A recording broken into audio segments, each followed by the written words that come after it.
नमस्कार। आज हम एक बहुत ही दिलचस्प सफर पर निकल रहे हैं।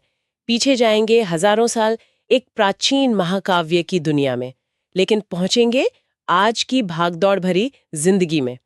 हमारे पास ना एक लेख के कुछ हिस्से हैं जिसका टाइटल है रामायण से आधुनिक जीवन के 5 सबक।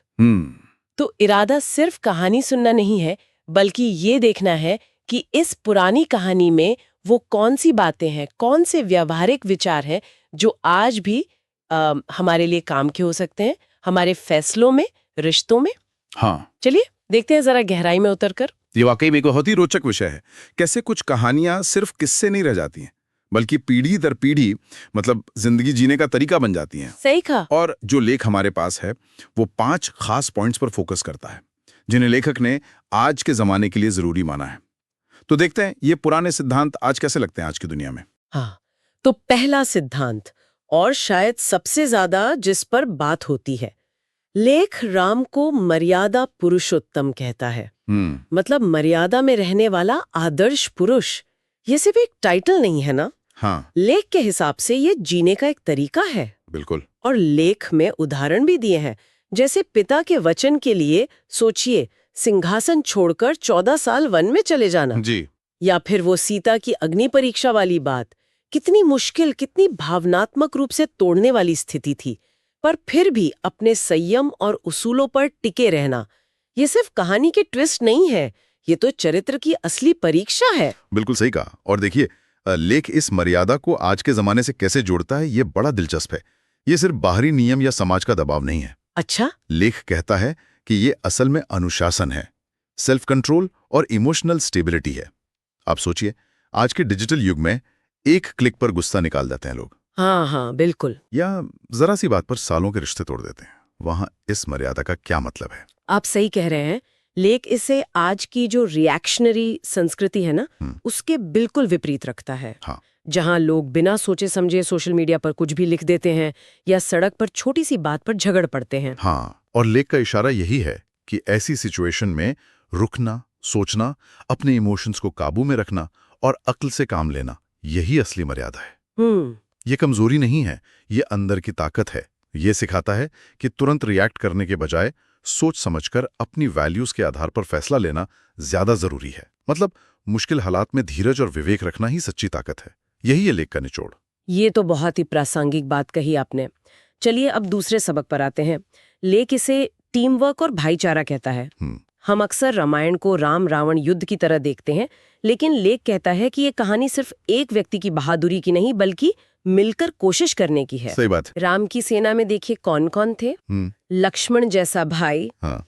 हनुमान जैसे भक्त, और डिप्लोमैट सुग्रीव जैसा साथी राजा, जामवंत जैसा अनुभवी सलाहकार, जी जी। और वो नल नील जैसे इंजीनियर भी। लेख यही कहता है कि समुद्र पर पुल बनाने से लेकर लंका जीतने तक हर बड़ा काम आपसी सहयोग और भरोसे से ही हुआ। राम लीडर थे, लेकिन उन्होंने सबकी क्षमता को पहचाना, महत्व दिया। और ये सिद्धांत तो आज हर जगह लागू होता है। ऑफिस में कोई मुश्किल प्रोजेक्ट हो जहां अलग अलग स्किल वाले लोग मिलकर काम करते हैं। बिल्कुल। या कोई नया स्टार्टअप हो जहां फाउंडर्स का आपसी तालमेल ही सब कुछ होता है। या फिर परिवार ही ले लीजिए, जहां सब एक दूसरे का सहारा बनते हैं। लेख यही बताता है कि सफलता अकेले नहीं मिलती। क्या लेख ये भी बताता है कि एक अच्छे लीडर में क्या गुण होने चाहिए इसी संदर्भ में? हाँ, लेख का नजरिया ये है कि राम का लीडरशिप स्टाइल सिर्फ ऑर्डर देने वाला नहीं था। उन्होंने अपनी टीम पर भरोसा किया, उनकी सलाह सुनी, जैसे जामवंत की सलाह। हाँ। और हर किसी को उसकी काबिलियत के हिसाब से जिम्मेदारी दी।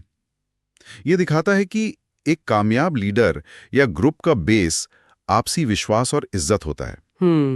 ये सिर्फ काम करवाना नहीं है, बल्कि लोगों को जोड़ना है, उन्हें मोटिवेट करना है। लेख के मुताबिक ये भाईचारा या टीम वर्क सिर्फ मंजिल तक पहुंचने का जरिया नहीं, बल्कि अपने आप में एक वैल्यू है जो समाज को मजबूत बनाती है। ये वाकई सोचने वाली बात है कि कैसे लीडरशिप और सहयोग का ये मॉडल आज भी उतना ही काम का है। अच्छा, अब आते हैं तीसरे महत्वपूर्ण सबक पर। लेख इसे स्त्री का सम्मान कहता है। जी। लेख का तर्क ये है कि रामायण के इतने बड़े युद्ध का जो मूल कारण था वो सीता का अपमान और उनका अपहरण ही था। हाँ, ये बहुत महत्वपूर्ण बिंदु है। और देखिए, लेख रावण के चरित्र की कॉम्प्लेक्सिटी को भी मानता है। वो सिर्फ एक विलेन नहीं था, वो बहुत बड़ा विद्वान था, शक्तिशाली था, अच्छा शासक भी था, शिव भक्त था, बहुत गुण थे उसमें। सही है। लेकिन लेख का एनालिसिस ये है कि उसका एक ही काम, एक स्त्री का अनादर करना, उसके सारे गुणों पर भारी पड़ गया और आखिर में वही उसके विनाश का कारण बना। ये एक बहुत ही पावरफुल मैसेज है और इसकी गूंज आज के समाज में साफ सुनाई देती है। लेख हमें याद दिलाता है कि किसी भी समाज की तरक्की और स्थिरता का एक बड़ा पैमाना ये है कि वहां महिलाओं के साथ कैसा बर्ताव होता है। ये सिर्फ नैतिकता का सवाल नहीं है, ये तो समाज के स्ट्रक्चर, उसकी बुनियाद से जुड़ा है। आज जब हम जेंडर इक्वालिटी की बात करते हैं, वर्क प्लेस पर सेफ्टी की, घरेलू हिंसा के खिलाफ आवाज उठाते हैं, महिला सशक्तिकरण की बात करते हैं, हाँ, तो रामायण का ये सबक और भी ज्यादा रिलेवेंट हो जाता है। मतलब लेख ये कह रहा है कि स्त्री का सम्मान सिर्फ एक पर्सनल अच्छी आदत नहीं, बल्कि एक तरह से सभ्यता के टिके रहने की शर्त है। बिल्कुल, लेख का मतलब यही निकलता है कि जब समाज में महिलाओं का सम्मान घटता है, जब उन्हें चीज समझा जाता है या उनके अधिकार छीने जाते हैं, तो वो समाज अंदर से खोखला होने लगता है। चाहे वो बाहर से कितना भी ताकतवर या अमीर क्यों न दिखे। रावण का उदाहरण यही दिखाता है, उसकी अपार शक्ति और ज्ञान भी अहंकार और अन्याय के सामने छोटे पड़ गए, खासकर जब वो अन्याय स्त्री के प्रति था। ये सबक हमें अपने व्यक्तिगत और सामाजिक व्यवहार को जांचने के लिए कहता है। ये एक गंभीर और सोचने वाला बिंदु है। अच्छा, अब चौथे सबक पर चलते हैं, धर्म और कर्तव्य का पालन। जी। लेकिन इस बात पर रोशनी डालता है कि राम के जीवन के जो फैसले थे, वो कभी पर्सनल पसंद नापसंद या आराम पर आधारित नहीं थे। उनका हर कदम, चाहे वो वनवास जाना हो या राजधर्म निभाना हो, हमेशा धर्म यानी सही आचरण, नैतिकता और अपनी ड्यूटी के प्रति ईमानदारी से प्रेरित था। और आज की जिंदगी में हम अक्सर ऐसी मुश्किलों का सामना करते हैं ना, भले ही उनका लेवल अलग हो, नौकरी में किसी गलत काम को करने का प्रेशर, पर्सनल फायदे के लिए किसी को धोखा देना या बस सही और गलत के बीच चुनना, ये सब आज के जमाने के धर्म संकट हैं। लेख हमें राम के उदाहरण से ये समझने में मदद करता है कि धर्म का मतलब सिर्फ पूजा पाठ नहीं है, बल्कि हर हाल में अपनी नैतिक जिम्मेदारियों को निभाना है। क्या लेख ये भी बताता है कि ये रास्ता आसान है, क्योंकि अक्सर सही काम करना मुश्किल लगता है? नहीं, लेख ये बिल्कुल नहीं कहता कि ये रास्ता आसान है, बल्कि राम के जीवन के उदाहरण दिखाते हैं, जैसे सीता को वनवास भेजना, जो उनके लिए व्यक्तिगत रूप से कितना दर्दनाक रहा होगा। हाँ, वो तो है। ये दिखाते हैं कि कर्तव्य का पालन अक्सर बहुत कठिन होता है, उसमें पर्सनल त्याग भी शामिल हो सकता है। लेकिन लेख का जो सेंट्रल आइडिया है वो ये है कि फौरी सुख या आसानी के बजाय लंबे समय में सत्य और कर्तव्य का रास्ता ही सही और टिकाऊ होता है। ये हमें सिखाता है कि मुश्किल हालात में भी अपने उसूलों पर टिके रहना ही कैरेक्टर की असली पहचान है। ये एक तरह से नैतिक कंपास की तरह काम करने की बात है। ये बात गहरी है। और अब आते हैं पांचवें और आखिरी सबक पर, जिसे लेख अहंकार का अंत निश्चित है कहता है। जी, जैसा हमने पहले भी कहा, लेख रावण को सिर्फ नेगेटिव नहीं दिखाता, उसके गुण, ज्ञान, शक्ति, भक्ति को मानता है। बिल्कुल। लेकिन लेख का विश्लेषण ये है कि इन सभी गुणों पर उसका अहंकार, उसका ईगो हावी हो गया। उसे अपनी शक्ति और बुद्धि का इतना घमंड था कि उसने किसी की सलाह नहीं मानी, अपनी गलतियां नहीं मानी। और अंत में यही अहंकार उसके पतन का कारण बना। वो दूसरों को कुछ समझता ही नहीं था, मानता था कि उसे कोई हरा ही नहीं सकता। ये सबक तो जैसे हर जमाने के लिए लिखा गया हो।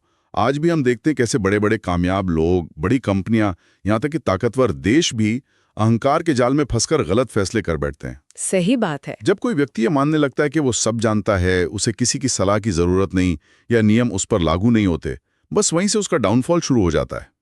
यह अहंकार उसे सच्चाई से दूर कर देता है। इसके आज के जमाने के उदाहरण क्या हो सकते हैं, जैसा लेख इशारा करता है? लेख सीधे तौर पे शायद उदाहरण ना दे, लेकिन इसका सिद्धांत हर जगह दिखता है। कोई बिजनेस लीडर जो मार्केट के बदलते ट्रेंड्स को नजरअंदाज कर दे क्योंकि उसे अपनी स्ट्रैटेजी पर अटूट और अहंकारी विश्वास हो। हाँ, हो सकता है। कोई नेता जो पब्लिक की आवाज को अनसुना कर दे, या पर्सनल लाइफ में भी कोई ऐसा इंसान जो अपनी गलती मानने को तैयार ना हो और इस चक्कर में रिश्ते खराब कर लें।